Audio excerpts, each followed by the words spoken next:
Okay, so my name is Maria Schadak and I work for the North Pacific Fishery Management Council. We manage the fish 300 to 200 miles off the coast of Alaska. That's the pink stuff. There's 8 other fishery management councils around the coast.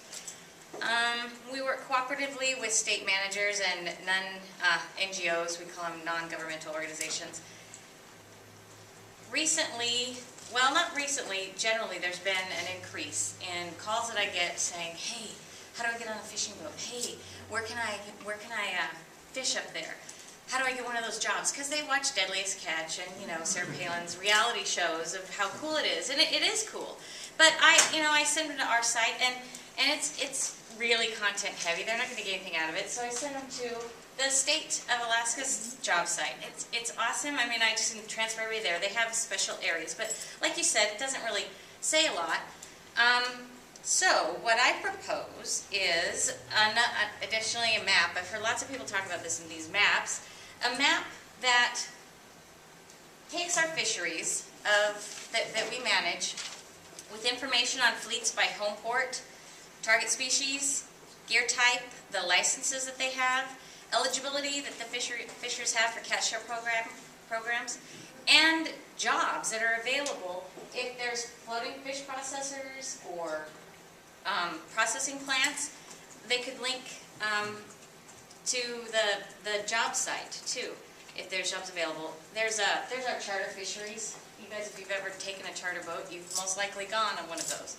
So this is the coolest thing. It's called mapnewyork.com. It's a digital map. You click on any one of those areas. I don't know.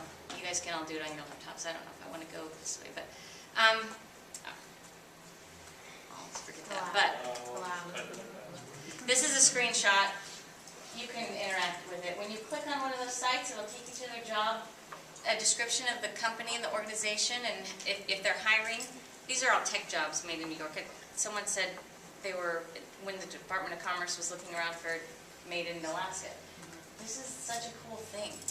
Anyway, I imagine something like that. When you click on a home port, you could find the vessels that are there. You can find what gear type they use, what their target fisheries are. Why do we want to do this? Fishing boats in Alaska, in our commercial fleets, they're anywhere from like 14 feet that fish in the halibut fisheries to gigantic floating processors that employ lots of people. I want to be able to give the empowered community-based fishers to know what resources are out there, what's around in their areas. I want them to be able to navigate the state and federal regulations also.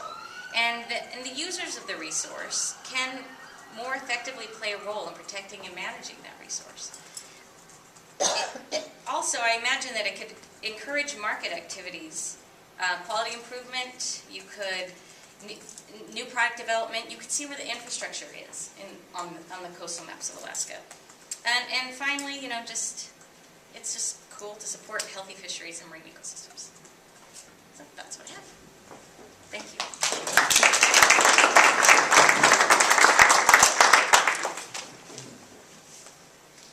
And because I have to go, I won't be sticking around for very long. So the quick question is about data. How you obviously have a fair amount of stuff already, but what's the access for that? We have an Oracle database, and our data guy is not here, but he said he would help me, you know, on the data hackathon. We have an Oracle database that's queried by something, I don't know, some 3-letter word that I kept pronouncing in three letters, and he called it one whole long. But yeah, that's it. That's what we have. We're just good like that. Some 3-letter thing that so that's what we have.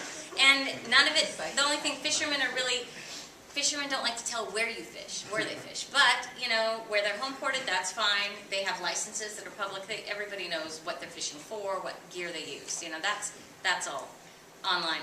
Eventually, as we were talking about this project at work, they were imagining if you click on the vessel, there could be an application just like, or there could be a section where, I don't know if you can see, it says add your company up there. there could be something for the captain or the owner of the vessel to input its length. And, you know, sometimes they do fancy stuff like they split it down the middle and add 3 feet and make it really wide, you know, so. You know, they could add that information, put a boat picture. Would you want to put any NGO data into it, and if so, what? They would want to, I'm sure. They probably would want to put where they're located if they have offices in the area. Let's see. All their licensing, your licensing information has a lot of that information on it already. The NGOs, like we work with Yukon River Drainages, there's a lot of smaller organizations, and I'm sure they may want to put something in there. I'm not sure exactly what they would want to do. I don't want it to get into a political fight, because some people could say, no trawlers, yes trawlers, ah! You know, that would be bad. It's fish management, you're always going to have that. Yeah. You will, but I don't want it on this. That's why I was a little bit concerned about the public interactivity part, where they could, you know, they could leave comments or something, like if there was a vessel, I didn't want someone to say, these are dirty fishers, we can't have them. You know, I didn't want that. I don't want other people to be able to comment on this. Moderation. Just a quick one. Now, do you guys consider yourself, or are you actually seen as kind of a clearinghouse for a lot of the postings that are available through other vessels? What goes through you guys primarily? Mostly we do analyses on, is this a good idea? We don't write the regulations. The National Marine Fisheries Service writes the regulations. We have PhD people that, you know, when we have biologists and economists that get together and say, if we allow this boat to fish this many pounds, is this going to work? You know, or, you know, you guys may be all familiar with the halibut issue with the 1 fish a day bag limit. Is that going to work? You know, what do we need to do to keep the fish, you know, sustainable? Is there any other sort of data that has been difficult to put online that you're really hoping to put online, like where, you know, saying where, you know, your studies are is difficult? No, all the data we have is readily available and accessible, but it's all in pages and pages. It's not ever produced visually, except for, you know, just in a certain, you know, maybe somebody does a PowerPoint presentation that they get the GIS person to work with the, you know, some data set, and then they can make a little pretty map like that. But it's never been something that we can have all together, and that would be accessible by people who visit. Maria, is that the number of vessels or the landings? This is federally managed charter halibut fleet at Alaska by Business City. So it's just the number of vessels. So, and is all that stuff being reported in e-landings now? I don't know, probably. I mean, I'm sure. We do fish tickets and everything. NPFMC has a big database called e-landings, and it's by vessel and by license.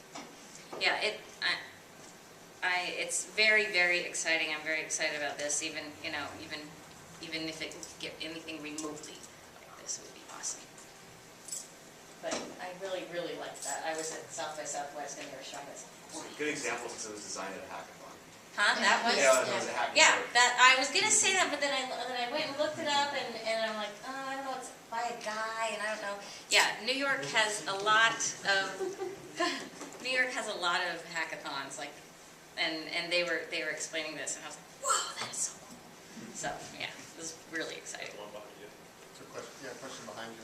Do you have would it be possible to get us contact information for your DBA? Because questions I have that you won't be able to answer, Oh, but certainly. we want to ask him are things like, you know, can we access the database from outside the network for the purpose of the hackathon? You know, could you get us an ERD and a data dictionary, you know, prior to the hackathon, so people would be able to look at that over the course of the week?